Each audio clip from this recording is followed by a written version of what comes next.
Hey, welcome. It's Kent Wallace with Mark David Heiser with VisionWorks Consulting, and we're here today to talk about the dark side of thank you.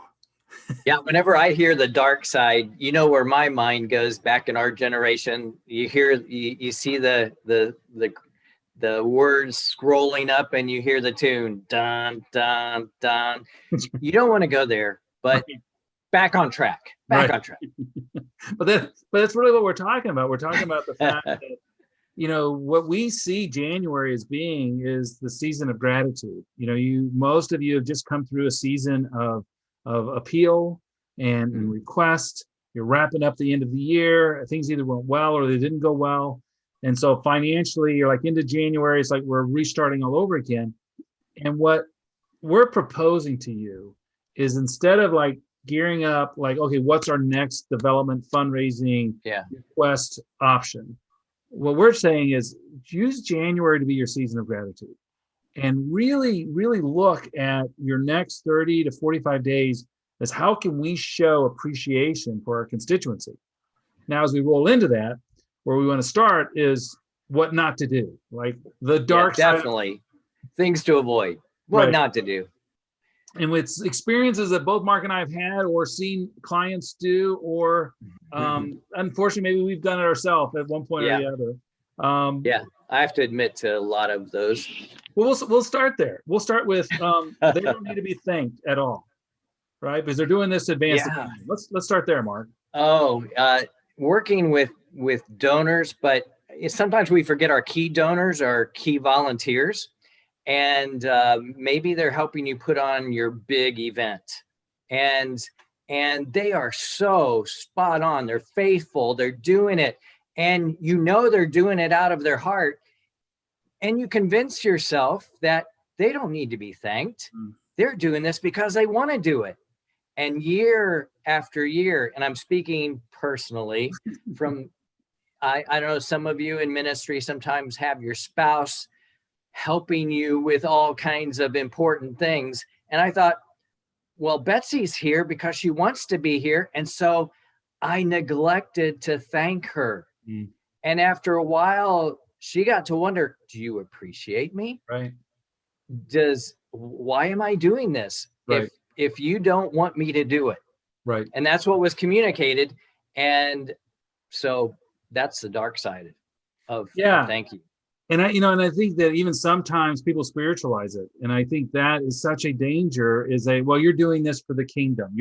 So I don't want to take, the stones out of your crown by showing appreciation to you because you're storing up treasures in heaven, and I don't want to, a terrible application of scripture, right? Because the reality of what we're talking about here is we're not talking about what my responsibility is to thank you. That those verses are talking about if I'm the donor, what is my attitude for why I do it? That I'm responsible for my attitude, but as being the recipient, as the organization, we have a responsibility to show appreciation. And God, that is through all of Scripture. God shows right. He honors men and women that do well for the kingdom. He mentions them by name. He says we should name wells after them, and places and opportunities, stacked stones that we oftentimes use as an illustration in order to commemorate when human beings do well for the kingdom. And so that's the model we should be following. We should be looking at how can we creatively thank somebody. Now, in the world of technology, we have to be careful because these computers and these cell phones and stuff, they're great tools to keep us connected, but they can also end up becoming really impersonal. And here's another dark side. I'm going to change his name, but I had an insurance salesman. I'll call him Ali O. And Ali O, this is 35 years ago. So this is when all this computer technology was just kicking off. And he would have a CRM, a contact management software, open in front of him. And he would call me on the phone. And the reason I know it was open in front, I could hear this whole process going on. And he'd go, hey, Kent, it's Ali O calling. And hey, I just wanted to say, hey, and how is Becky doing? And how about the kids? How are the boys doing? How's Rob and Toph? And And I literally, I can see him reading this off the screen. And I'm thinking, could you have not just taken 2 seconds Yeah. and understood who you were talking to before you called me on the phone? And Yeah. he'd always wrap it up with, well, this is Ali O, so you can call me person to person collect anytime. Just give me person to person collect. You give me a call, and he'd roll out his phone number. And I was just like, oh my God, who is this guy? How did I ever buy anything from him? Because Yeah. it was an attempt to be personal.